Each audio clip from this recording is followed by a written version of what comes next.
시작하겠습니다. 저는 오늘 TCP 3핸드 쉐이크를 주제로 발표할 양수빈입니다. 오늘 소정님이 궁금해하셨던 주제 중에 하나인 3웨이 핸드쉐이크에 대해서 발표해보려고 합니다.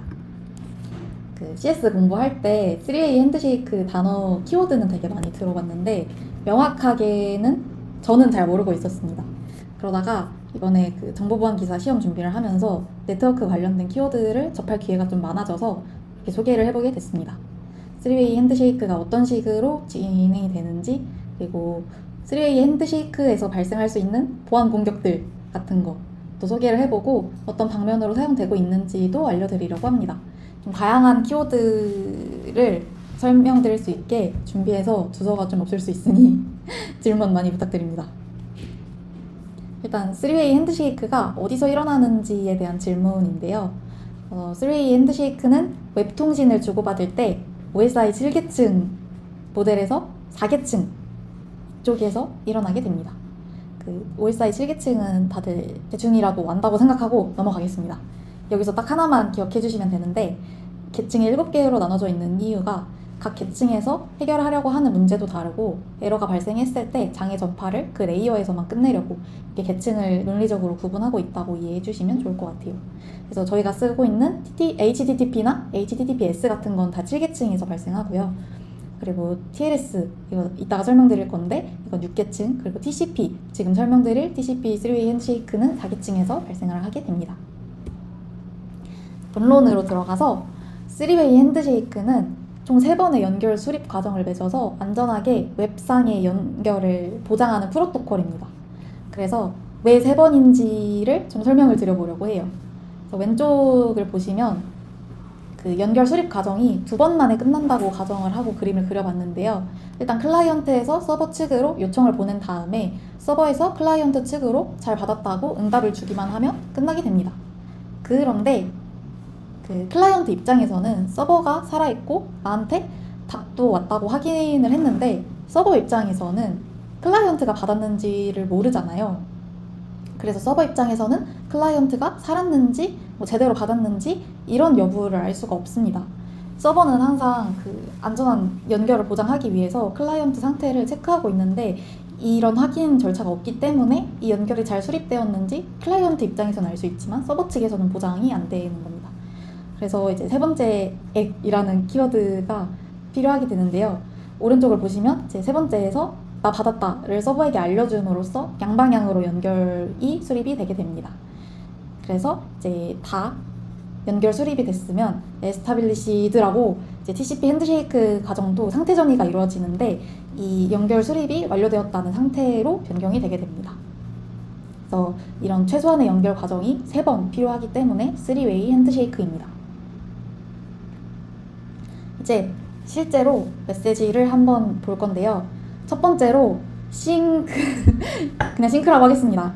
싱크는 클라이언트가 서버에게 저 연결하고 싶습니다. 제 시퀀스 넘버 100입니다. 하고 알려주는 절차고요. 그리고 서버가 이걸 받으면 싱크랑 악이라는 메시지를 돌려줍니다. 여기서 악이라는 거는 내가 받았으니까 응답을 해주겠다 하고 외치는 그냥 의미 없는 악 소리고요. 그리고 이제 시퀀스 넘버가 하나가 증가를 한 상태로, 그러니까 이전에 시퀀스 넘버 100을 받았으면 악 메시지에서는 이 시퀀스 넘버에 1을 붙여서 응답을 해주고 이 서버 측의 시퀀스 넘버도 전달을 해줍니다. 그럼 이제 클라이언트는 이 메시지를 받아서 받은 메시지를 악 플러스 1 해서 악으로 돌려주고요. 자기 자신의 시퀀스 넘버도 1 증가해서 보내주게 됩니다. 이런 연결 수립 과정이 있고, 이 중간에 보시면 메시지들이 조금씩 있는데 이게 TCP 3웨이 핸드쉐이크의 상태 전이에요. 그래서 이 싱크 과정을 수립한 다음에 이제 서버 측에서 싱크 플러스 이 응답이 오기 전까지는 클라이언트가 서버에 요청을 보내고 대기하는 상태이기 때문에 싱크 센트라는 상태가 되고요. 서버 입장에서는 이제 악을 보내기 전에 이 싱크 메시지를 받고 처리하는 중간에는 싱크 리시브라는 상태로 이제 각자의 상태가 좀 정의가 되게 됩니다. 그리고 마지막에 서로 확인했다는 걸 알려주기 위해서 클라이언트가 악을 보낼 때는 이제 둘 다 에스타블리시드, 이게 연결 수립이 완료됐다는 상태 전이 신호입니다. 그래서 이런 연결 수립 과정이 이루어져야만 HTTP 같은 웹 통신들도 다 수행을 할 수 있게 됩니다. 이제 사실 다 설명드리긴 했는데 아까 TCP 상태 전이를 조금 더 좀 구체적으로 보려고 합니다.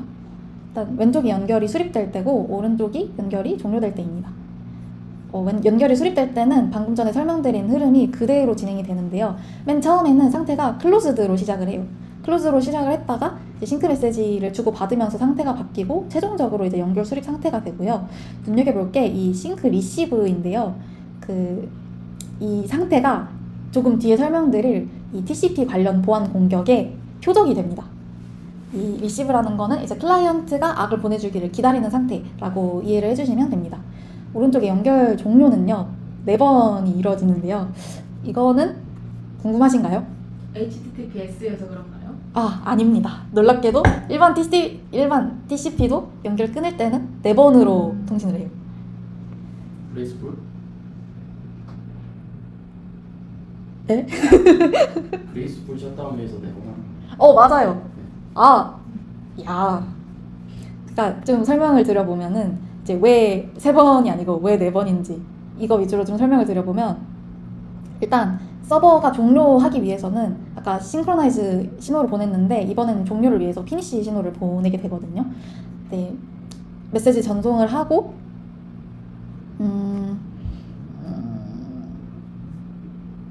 일단 이 피니시 신호를 받은 쪽에서 액이라는 신호를 보내게 되고요.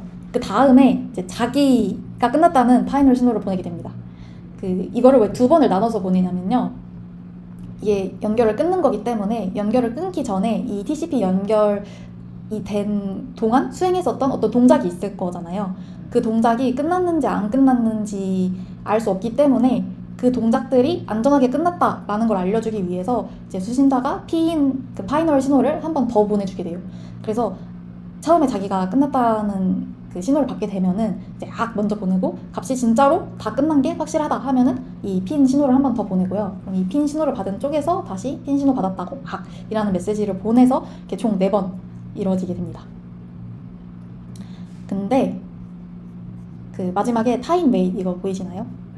그 패킷이 늦게 도착할 경우가 있을 수도 있잖아요. 그래서 잠깐 기다리는 상태로 이 타임 웨이트라는 상태를 두게 됩니다. 그리고 여기에는 없지만 이제 비정상 종료, 이거는 리셋인데요. 파이널이라는 절차 없이 바로 클로즈가 되는 상태를 이 리셋 상태라고 합니다. 그래서 상태 전이도 간단히 소개를 해보았고요. 그래서 사실 TCP에 대해서 처음 공부할 때는 왜 TCP를 쓸까? 그러니까 저 연결 수립 절차 하나가 없다고 해서 큰 문제가 생길까 좀 궁금했었는데, 이제 TCP랑 같은 계층의 프로토콜 중에 UDP라는 프로토콜이 있는데 이거랑 비교를 해서 살펴보면 좀 이해가 됐습니다. 그 표에서 보시면 UDP는 이런 3웨이 핸드쉐이크 같은 연결 수립 자체가 아예 없는 프로토콜이라서 그냥 패킷을 보내면 끝이 납니다. 그래서 빠른데 패킷이 유실되거나 순서가 바뀌어도 아까 그런 시퀀스 넘버 같은 게 없기 때문에 처리를 할 방법이 없습니다. 뭐 그렇다고 이게 나쁘고 그런 건 아니고, 그냥 스트리밍이나 게임같이 빨리 전송을 해야 하지만 중간에 살짝씩 끊겨도 상관없는 쪽에서는 UDP 연결을 선호할 수 있습니다. 그런 상황에서 쓸 수 있고요. TCP는 그 연결 수립 절차 때문에 상대적으로 느리긴 한데 이제 신뢰성이 필요한 HTTP 같은 웹 통신에서 주로 쓰이게 되고, 파일 전송 같은 곳에서도 TCP를 쓰게 됩니다. 그리고 이제 TCP 3웨이 핸드쉐이크의 약점인데요.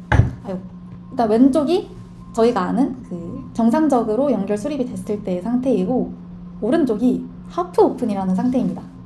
그 오른쪽 보시면 이제 클라이언트가 서버 측으로 싱크로나이즈드 연결을 보내는데 이제 서버가 클라이언트에게 응답받았다고 메시지를 보내게 돼요.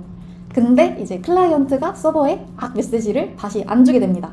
근데 아까 제가 이 서버가 클라이언트로부터 메시지를 받는 걸 기다리는 상태가 그 싱크 리시브 이 상태라고 말씀을 드렸는데, 이 상태를 유지하면서 계속 언제 올지 기다리게 돼요.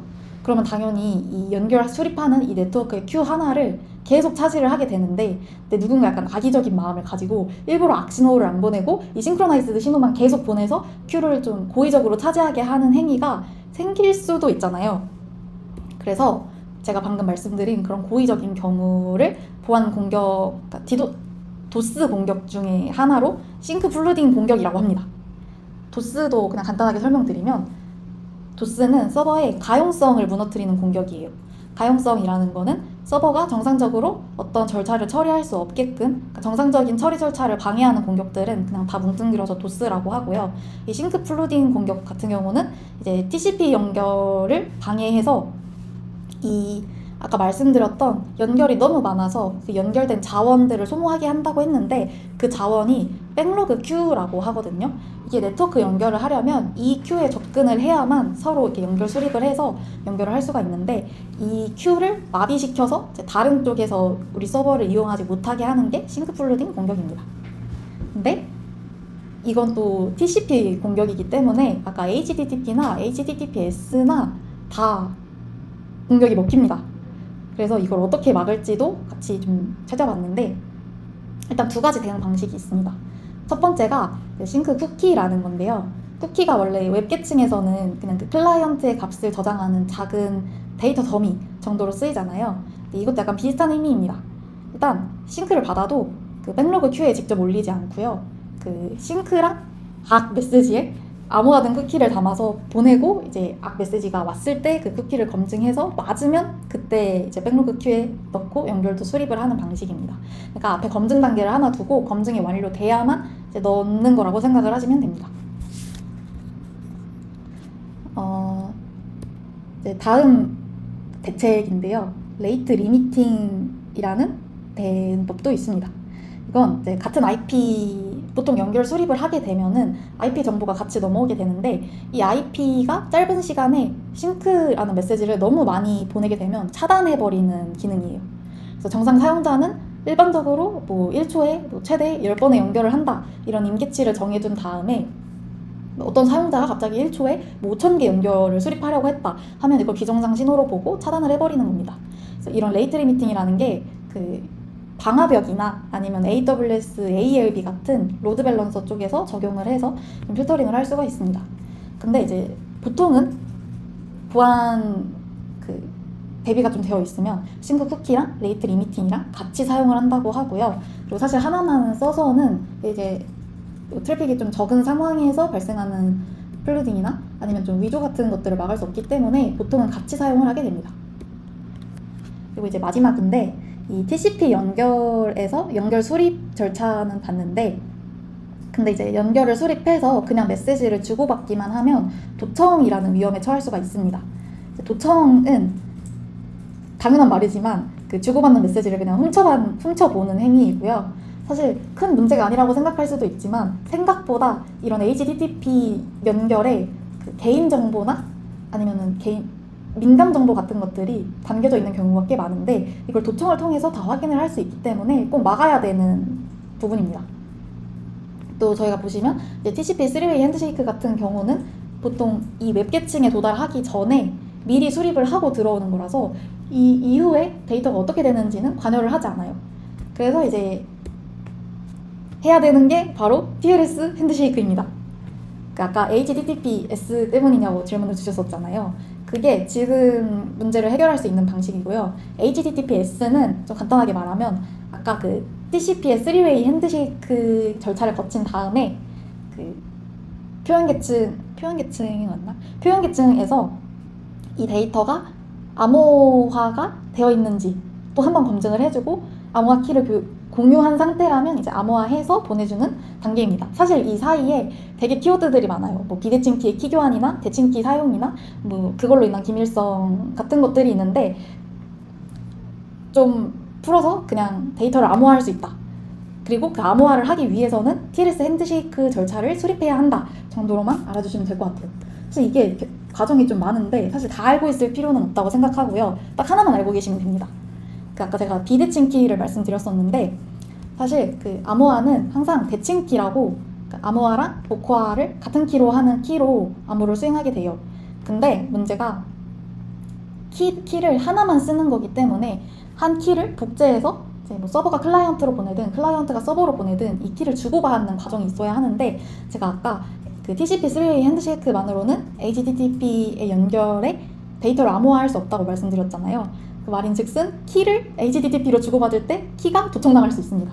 그래서 이걸 막기 위해서 그 키를 직접 교환하는 게 아니라 이 키를 어떤 세션 같은 걸로 감싼 마스터 키 같은 걸 생성해요. 그러니까 임시키 같은 겁니다. 임시키를 생성한 다음에 이제 그걸 보내게 되는데, 그걸 보내더라도 물론 도청의 위험이 있지만 여기서 이제 그 도청의 위험을 좀 방지하기 위해서 비대칭 키라는 개념을 쓰게 됩니다.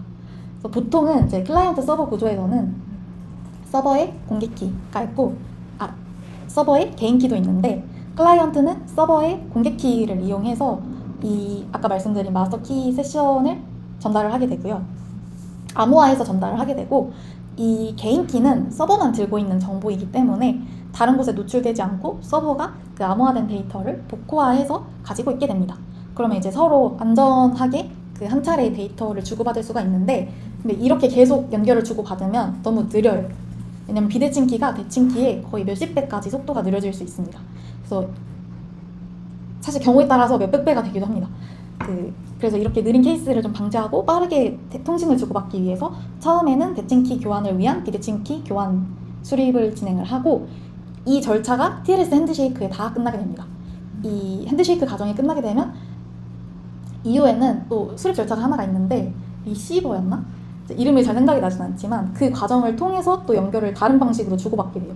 이거는 최초 연결에 대한 과정이고, 실제로 데이터를 주고받을 때 대칭키로 연결을 하는 그런 방식도 따로 정의가 되어 있습니다. 이렇게 돼가지고 HTTPS를 안전하게 처리할 수 있게 됩니다.